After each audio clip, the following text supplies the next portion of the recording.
మీ ఎలాంటి వ్యాపార ప్రకటనలకైనా వెంటనే మా ఛానల్ సంప్రదించండి. శ్రీ గురుభ్యో నమః. శ్రీ మహాగణపతే నమః.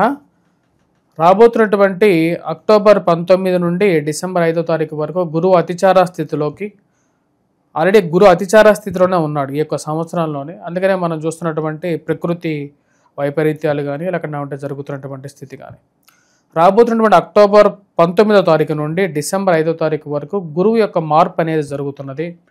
గురువు అతిచార స్థితిలోకి అంటే 0.04 డిగ్రీస్ నుంచి తన యొక్క మార్పు అనేది 0.020కి మారాడు. ఆల్రెడీ 0.20లో నడుస్తున్నాడు.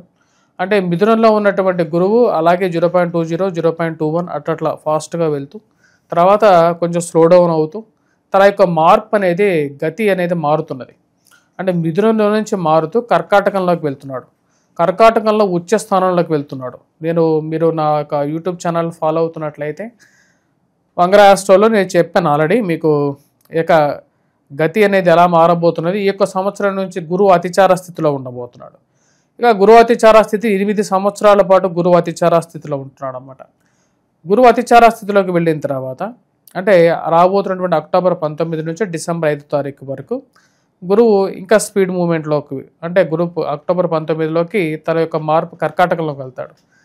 డిసెంబర్ 5వ తారీఖు వరకు కర్కాటకంలో ఉంటాడు.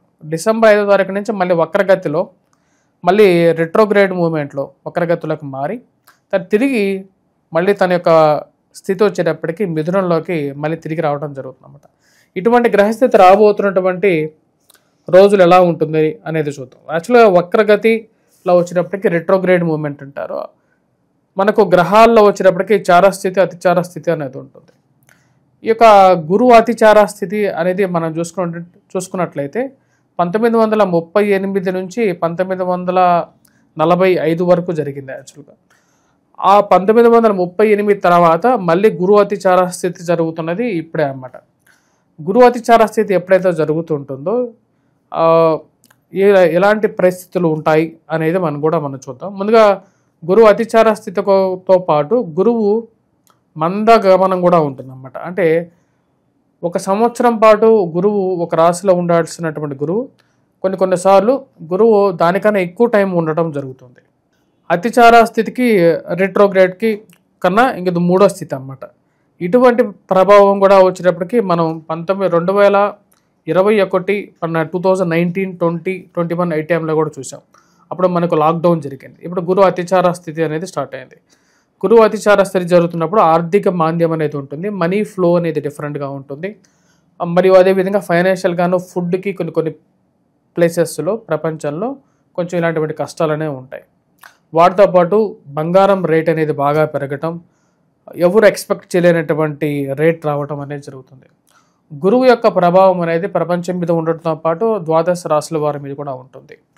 ముఖ్యంగా గురువు వచ్చేటప్పటికీ విద్యా సంబంధితమైన విషయాల్లోనూ, గృహంలో కొనుక్కోవటంలోను, వాహనం కొనుక్కోవటంలో, సెల్ఫ్ డ్రైవింగ్ విషయంలోనూ, మరియు అదేవిధంగా వైవాహిక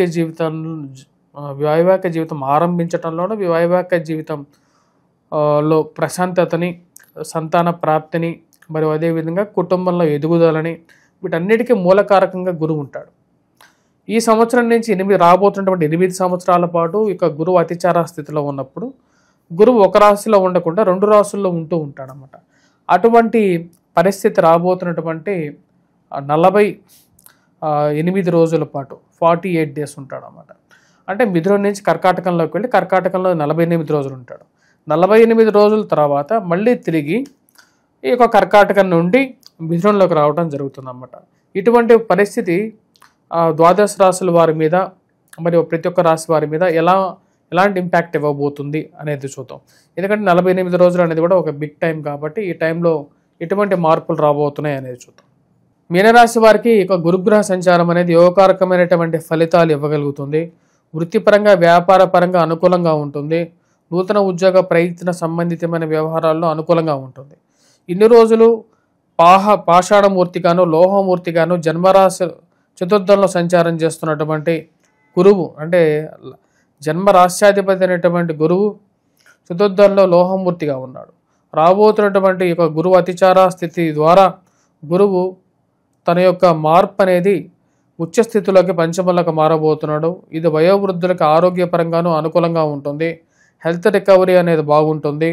మరియు అదేవిధంగా ఆరోగ్యపరంగానూ ముఖంలో వర్చస్సు అనేది కలిగా కనపడుతుంది. మానసికమైనటువంటి ప్రశాంతత అనేది పొందగలుగుతారు. చాలా రోజుల తర్వాత చేయాలనుకున్నటువంటి పని మీద నిబద్ధత అనేది కలిసి వస్తుంది.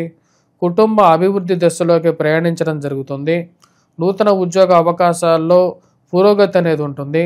చేయాలనుకున్నటువంటి పని మీద పూర్తి కాన్సన్ట్రేట్తో ఉంటారు. ఆర్థిక అభివృద్ధి అనేది పొందగలుగుతారు.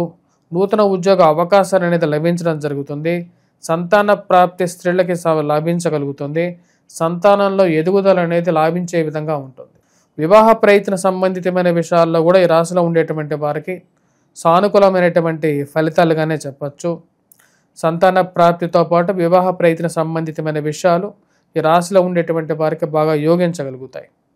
అనుకున్నటువంటివి కొన్ని విషయాల్లో పూర్తిగా ససంపూర్ణంగా కంప్లీట్ చేయగలుగుతారు. ఫైనాన్షియల్గా కొంచెం రికవరీ అనేది బెటర్గా ఉంటుంది.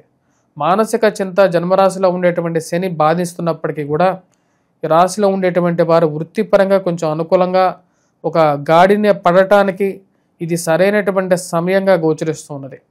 ఉన్నటువంటి ఆర్థికమైనటువంటి భయాలు, ఉద్యోగపరమైనటువంటి స్ట్రెస్ ఈ రెండు వేధిస్తున్నప్పటికీ కూడా ఈ రాశిలో ఉండేటువంటి వారికి ఈ యొక్క గురువు యొక్క పంచమంలోకి సంచారం చేయటం అనేది కొంచెం ఆర్థికంగా నిలదొక్కుకోవటానికి కొన్ని అవకాశాలని కల్పించడం అనేది జరుగుతుంది.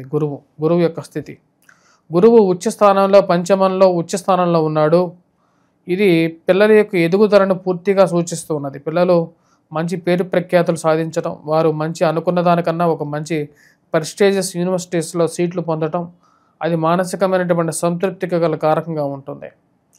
వాటితో పాటు ఈ రాశిలో ఉండేటువంటి వ్యాపారస్తులకి, ముఖ్యంగా బంగారం వ్యాపారం చేసేటువంటి వారు, స్కూల్ బిజినెస్ వ్యాపారం చేసేటువంటి వారు, హోటల్ బిజినెస్ చేసేటువంటి వారికి పూర్తి యోగాన్ని ఇవ్వగలిగేటువంటి స్థితిలోకి ఒక గురువు ఉచ్చ స్థితిలో ఉన్నాడు. రాయాలనుకున్నటువంటి పుస్తకాల ముద్రణ చేసేటువంటి వారు, పుస్తక వ్యాపారం మీడియేటర్ చేసేటువంటి వారు, డిస్ట్రిబ్యూటర్ చేసేటువంటి వారు, స్కూల్ మేనేజ్మెంట్స్కి వీరందరికీ కూడా యోగాన్ని ఇవ్వగలుగుతుంది. వాటితో పాటు ఎవరైతే హౌసింగ్ కన్స్ట్రక్షన్ చేసి అమ్మేటువంటి వారు ఎవరైతే ఉంటారో వారికి కూడా అనుకూలమైనటువంటి ఫలితాలు అనేది పొందగలుగుతారు. చేయాలనుకున్నటువంటి పని మీద పూర్తి అనుకూలంగా ఉంటారు. మరియు అదేవిధంగా స్కూల్ మేనేజ్మెంట్స్ వారికి కూడా అనుకూలమైనటువంటి ఫలితాలు పొందగలుగుతారు. రాశిలో ఉండేటువంటి వారు ఉద్యోగస్తులు అనుకూలమైనటువంటి ఫలితాలు అనేది పొందగలుగుతారు. చేయాలనుకున్నటువంటి పని మీద పూర్తి నిబద్ధత మీద ఉంటారు. ఆ చేయాలనుకున్నటువంటి పని మీద నిబద్ధతతో పనులు చేయగలుగుతారు. ఉద్యోగపరంగా ప్రమోషన్స్, ఇంక్రిమెంట్స్ గురించి ఎక్కువగా ఆలోచిస్తారు. కొన్ని అవకాశాలు దగ్గరికి రావడం జరుగుతుంది. వాటిని తీసుకోవాలా వద్దా అనేటువంటి ఒక మీమాంసలో ఆలోచన అనేది కలుగుతూ ఉంటుంది. రాశిలో ఉండేటువంటి వారు ముఖ్యంగా స్త్రీలకి సానుకూలమైనటువంటి ఫలితాలు కూడా పొందగలుగుతారు. మానసికమైనటువంటి స్థితిని, ఏదైతే బాధ కలిగినటువంటి స్థితి నుంచి బయటకు రావడానికి అనుకూలమైనటువంటి సమయంగానే 48 రోజుల పాటు యోగిస్తున్నది. రాశిలో ఉండేటువంటి వారు ఎటువంటి పరిహారాలు చేసుకోవాలని చూద్దాం. ముఖ్యంగా మేధ దక్షిణామూర్తి శ్లోకాన్ని పఠించడం, గురుగ్రహ మంత్ర జపం చేసుకోవటం అనేది యోగకారకమైనటువంటి ఫలితాలు ఇవ్వగలుగుతుంది. స్వస్తి.